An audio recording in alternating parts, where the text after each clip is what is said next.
Hello, amazing people. Hello, amazing people. Happy New Year, New You. Let's give God a hand clap. Yes, want to thank God for allowing us to see 2024 where we're going to do more in 2024. We're going to change from parent guilt to parental harmony. I am April Mays Rhodes, known in the literary world as April Louise. I am a mother, a author, a speaker, a national certified counselor, a mother, a CEO of Life is a Maze, where we work with women who are in the sisterhood of motherhood and their children navigate through life's maze with skill building and personal development. And again, and most importantly, as I mentioned before, I am a mother. To the amazing parents, I have four questions to ask you. And what I would like for you to do is raise your hand, your right hand for yes, and your left hand for no. The questions are: do you often feel guilty about not spending enough time with your children? Yes or no? Do you feel like you are not doing good enough job balancing work and family responsibilities? Yes or no? Do you compare yourself to other parents and feel guilty when you don't measure up? Yes or no? Do you feel guilty for not being able to attend every school extracurricular activity or event? Yes or no? If you answered yes, then you have parent guilt. Parent guilt is a feeling of inadequacy or anxiety experienced by parents, often related to your parenting choices or behaviors. So, in layman terms, parent guilt is that nagging feeling in the back of your head or that entity that's on your shoulder that's whispering in your ear that you are either failing as a parent or you're inadequate. Parent guilt is normal. If you are a parent, if you are a grandparent, if you're a guardian, a caregiver to a child, if you haven't experienced parent guilt, then you will experience parent guilt. But what we're going to do today is we're going to talk about ways to overcome that parent guilt. So when you leave here, you're going to have three takeaways. Specific situations that trigger your feelings of guilt. Number two, we're going to reflect on why the situation made you feel guilty. And three, we're going to identify any underlying beliefs or assumptions that may be a contribution to those feelings of guilt. So, a little bit about me. Again, I am April Mays Rhodes, and I came from a single parent household. My parents were married and they got a divorce when I was young. I mean, I don't even ever remember them ever being married. So that's how young I was when they got a divorce. When my mom was the primary caregiver, and I watched my sister and I watched my mom struggle. She sacrificed a lot for us. She struggled. Yes, it takes a village to raise a child, and we did have a village, but my mom was the primary caregiver. Um, my mom took care of us. She took care of my cousins. My cousins and I were raised like siblings. I'm a country girl, so we were raised like siblings. So she took care of us. Her occupation was a child caregiver, so therefore she took care of other people's children. But I seen her struggle, and she did not care for herself because she was always pouring into other people even when she didn't have it to pour it in. She just did not do self-care until she got older. So watching my mom struggle, in my mind, I was like, when I grow up and I get married and have a child, then my husband and I, we're going to stay together forever. We're going to be the Huxtables. Our children are going to have two-parent household no matter what. Well, we were not the Huxtables. And when my child was 10, his dad and I, my husband, yes, I said husband, got a divorce and he moved to Virginia, and my son and I stayed in North Carolina. But in the midst of that, not only was I experiencing a divorce, I started feeling guilty that I was subjecting my child to the change in family dynamics. So he would no longer have a two-parent household. He wouldn't even see his dad every day because his dad lives in another state. And then the two income household became one income household. And hey, I was struggling, like really struggling. So, in my mind, to better my son's life and my life, I went to grad school. So I get to grad school, and not only am I in grad school, I'm working two jobs. I'm working as a teacher, and anybody who works in the school system, especially the public school system, know it can be beastly. So I am working as a teacher assistant, and I am in the elementary school dealing with elementary kids. Whew, yes, these kids today are something for the people. So I'm dealing with the elementary kids, and then in the evening time, I'm actually counseling kids is an intensive in-home therapy. Does anybody know what intensive in-home therapy is? So intensive in-home therapy means I'm counseling kids at their house in their neighborhoods. So one day I might be counseling them, the next day I might be counseling the parents, the next day I might be counseling all three of them. That's intensive in-home therapy. So I'm in grad school, I'm working in the school system. At nighttime, I'm counseling and intensive in-home, and in between time I'm doing an internship. So now I'm feeling guilty because I'm taking away from my child while I'm pursuing my education to better our lives. Now, I want to say this. Once a month, my child and I, ever since he was a toddler, we would have mother son time on a Saturday. Whatever he wanted to do, whether we go to the movies, whether we watch anime. I know far too much about anime. I watch anime. We would spend that time together. But outside that time, of course, I was there to take care of him, make sure he did his homework, he ate and everything, but I wasn't really spending quality time with him because I was chasing my education to make a better life for us. Halfway through, I decided I didn't want to do this anymore. I didn't want to go to school. I didn't even want to major in the degree that I was majoring in. But I'm the type of person that once I start something, I'll finish it.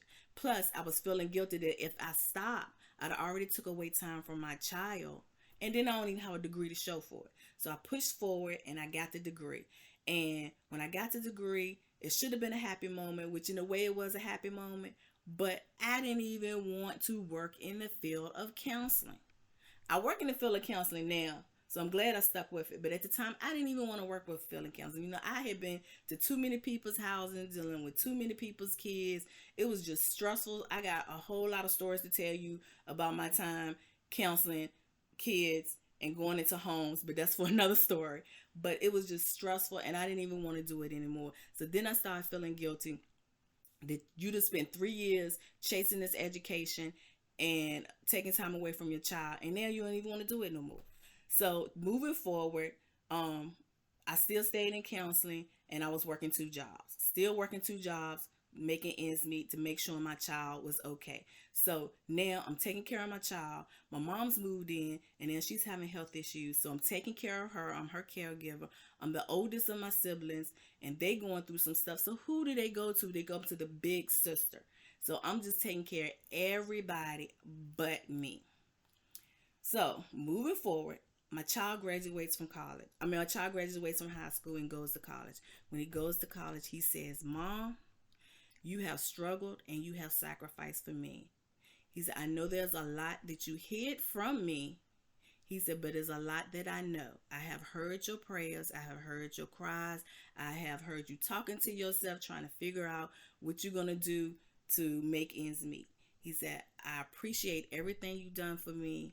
I am grateful. But I am grown now." Now, when kids turn 18, they think they automatically grown. So he grown now. So he says, "I'm grown now. I'm in college. I'm good. I need you to take care of yourself. I need you to at least do one thing once a month that's all about you. Whether you go get your hair done, your nails done, a massage, take a trip. You need to do one thing about you because you can't keep pouring into other people and you're not pouring into yourself." So that is what I did. I started going to get my hair done because I'm natural. I was just twisting my hair and go. But now, because of my child, I got me a hairstylist. Y'all see my little holiday hair? So I got me a little holiday hair. So I got a hairstylist. So I started going to the hairstylist every month. I started getting my nails done, taking trips. Got me a social calendar. I was out here socializing all over the place, just socializing. And then guess what happened? The pandemic hit. So when the pandemic hit, it shut the world down. So I could not socialize. I couldn't go get my hair done, couldn't go get my nails done. So I started doing a self-reflection.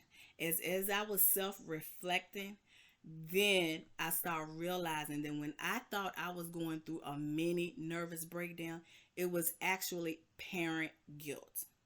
So I'm gonna say mom guilt because I'm a mom, so dads don't get offended. I'm just saying that. We still talk about parent guilt. So we're gonna talk about self-reflection. And in self-reflection is an exercise that can be helpful for identifying the root cause of parent guilt. And in self-reflection, one of the exercises is journaling. And in journaling, you're setting aside some time to journal about your feelings. You're writing about the specific situations that trigger these feelings. Number two, you're reflecting on why they make you feel guilty.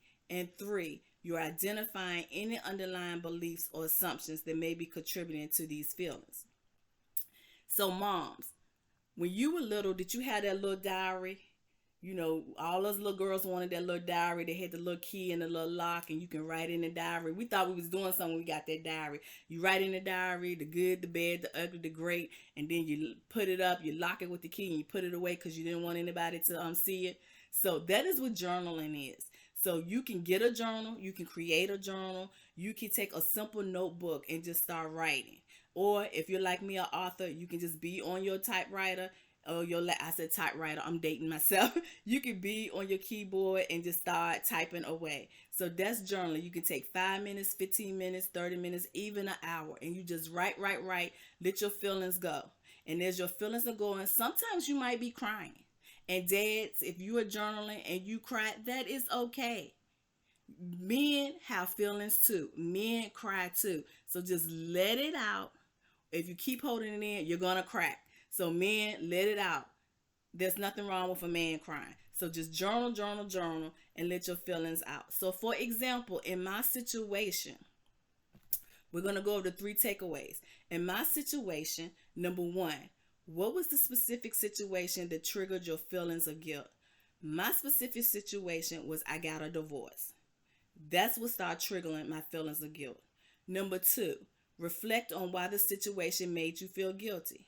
It made me feel guilty because I was unintentionally subjecting my son to a change in family dynamic. He was going from a 2-parent household to a 1-parent household. And although he was with his mom, his dad was living in a whole nother state. So he was not going to be seeing his dad every day. And not only that, the income changed. So therefore, it was my income. So if I didn't have, even though I made sure he had, but it was some things that, I had to do to get funds to make sure he was good. I had to, we're magic. Parents are magicians. So I had to make $1 out of 15 cents to make sure he was good because I was literally struggling to get everything together. Plus I was in school, so I had to pay for tuition and all of that. So, and number 3, identifying any underlying beliefs or assumptions that may be contributing to those feelings. So remember what I said? I set expectations for myself that if I ever got married and have a child, we was going to be the Huxtables. That's the expectation I set for myself. So therefore, me getting divorced, I broke a promise to myself. I quote unquote failed in holding up that expectation. So that is an example of how you self-reflect, and you self-reflect with journaling. So with journaling and doing self-reflection, you will become less parent guilt and more parental harmony. So the positive effects of parent guilt-free is when parents overcome parent guilt and engage in guilt-free parenting, it can have positive effects on your children. 1, it improves your mental health, which will improve your child's mental health. What I didn't know until later in life, my child told me that he feeds off my emotions. So if I'm sad and I'm crying, that's going to make him be in his feelings and he's going to be sad. And if someone makes me mad, then he's going to be mad because somebody made me mad. Who knew that your child feeds off your emotions? I didn't know that. So, with self reflecting and becoming parent guilt free, you're going to improve your mental health. You're going to improve your child's mental health. You are a role model, whether you want to be or not. When you become a parent, you automatically become a role model. So, with role modeling, your child is watching your every move. Your child knows things that you don't think he or she know, but they do know. So, being a positive role model, improve your mental health, will improve your child's mental health as well as improve your child's self-esteem so that your child won't feel like, okay, my parents got a divorce. I'm the reason why they got a divorce. My child is not the reason why I got a divorce. So I don't want him to feel that way. Or, I'm the reason why my mom cries all the time or my dad's angry all the time. Now, I know these kids can be something for the people, but the reason why the mom is crying or the dad is angry all the time is not the child. The parent is feeling guilty about something. So improve your mental health, which will improve your child's mental health. You show resilience and your child will be resilient. Remember, your child is going to mimic you. So when parents practice self-care and model healthy coping mechanisms, then your child is going to practice self-care and handle healthy mechanisms. So with that being said, in conclusion, I want to say this. Parents, if no one told you today that you are amazing, I am telling you, you are amazing, and do not let parental guilt dim your shine. I am April Mays Rhodes, and I can be contacted at www.lifeisamaze.com. That's www.lifeisamaze.com. Maze is spelled Mays. So in this new you, where we're going for more in 2024, I wish you parents blessings, love, and parental harmony.